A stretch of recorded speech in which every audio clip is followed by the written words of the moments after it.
So I finally got to go see John Wick 4 at my local cinema, and does it hold up to the rest of the movies? Find out next.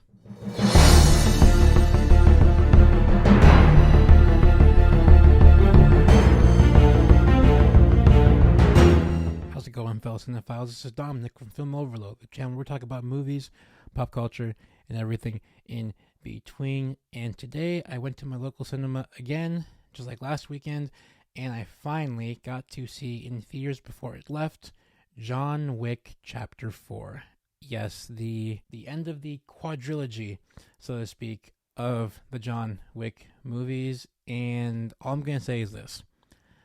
This movie is a really, really solid entry. And minor spoiler alert, this is not my favorite John Wick entry, but it is definitely worth seeing it at your local cinema if you still can. I'm going to make this review really quick today because it is a pretty simple review. The bottom line is this is a really solid movie. Again, just filled with action and adventure and just incredible stunt work from the team behind this movie.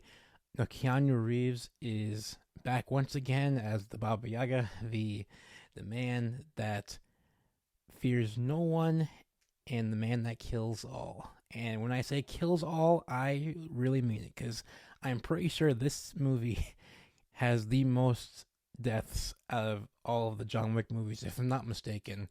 Correct me if I'm wrong in the comments, but I'm pretty sure that this movie has more kills than John Wick Chapter 3 Parabellum. The story here follows the same pattern like the previous three movies. There's a bounty on John Wick's head, and the bounty just keeps going higher and higher and higher. And this movie, everyone tries to take out the man, the myth, and the legend.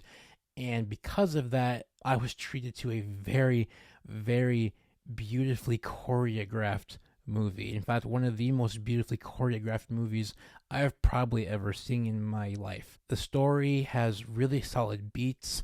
There's not a single dull moment, in my honest opinion, especially with its runtime, which is almost 3 hours, which didn't really feel like 3 hours, which I was very pleasantly surprised by.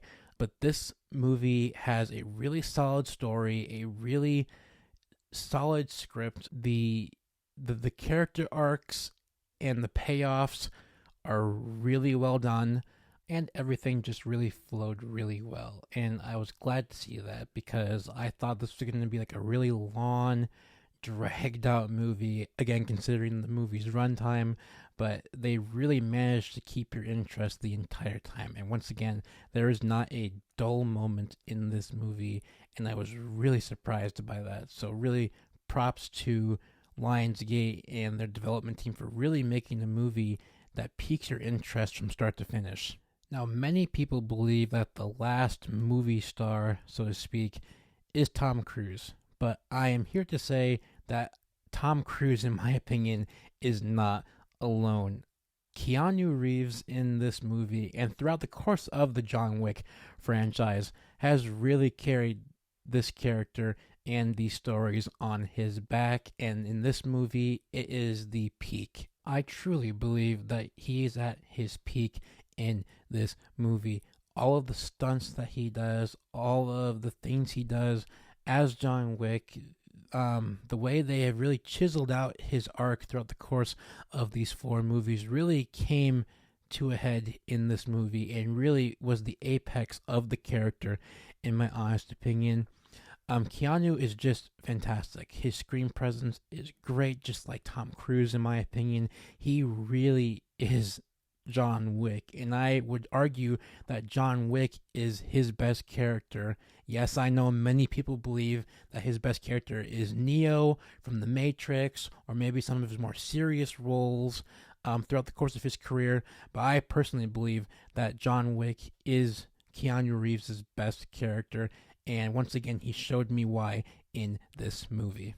And even the supporting characters in this movie got their due as well. I thought Bill Skarsgård was a fantastic choice for a John Wick antagonist.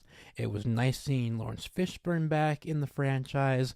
Donnie Yen was fantastic in this movie, as he always is. All the supporting characters really also added to this movie as well. And with Keanu playing John, all of them really had a nice chemistry together. And I really thought that the characters in this movie were one of the stronger parts of the film. And another really underappreciated aspect of this movie, besides the choreography, which I thought was absolutely brilliant, just the way the cinematographer in this movie plays with light and the different color palettes, just a really visually pleasing movie as well, to back up the absolute insanity, which was all the stunts and all the fight scenes throughout the course of this movie. Both the fight sequence and the colors throughout the course of the movie really had a lovely chemistry in this movie, and it once again made for a really beautiful looking movie as well. Overall, John Wick Chapter 4 is now my new favorite movie of 2023. I think Mario Brothers will be bumped down to number 2 so far this year. I really thought that this movie was really solid. Again, not perfect. In terms of ranking, I would probably put this one right behind the first one. So I would go 1, 4, 2, 3 personally. But all 4 movies are very solid. That's just my personal ranking of the 4.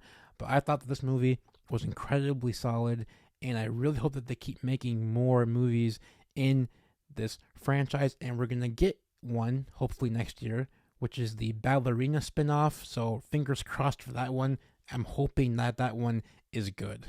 And as always, if you liked what you see, be sure to hit the like button, hit the subscribe button as well, and turn on the post notifications so that you guys can get notified every single time I post a video. You can follow me on Letterboxd, which is right here.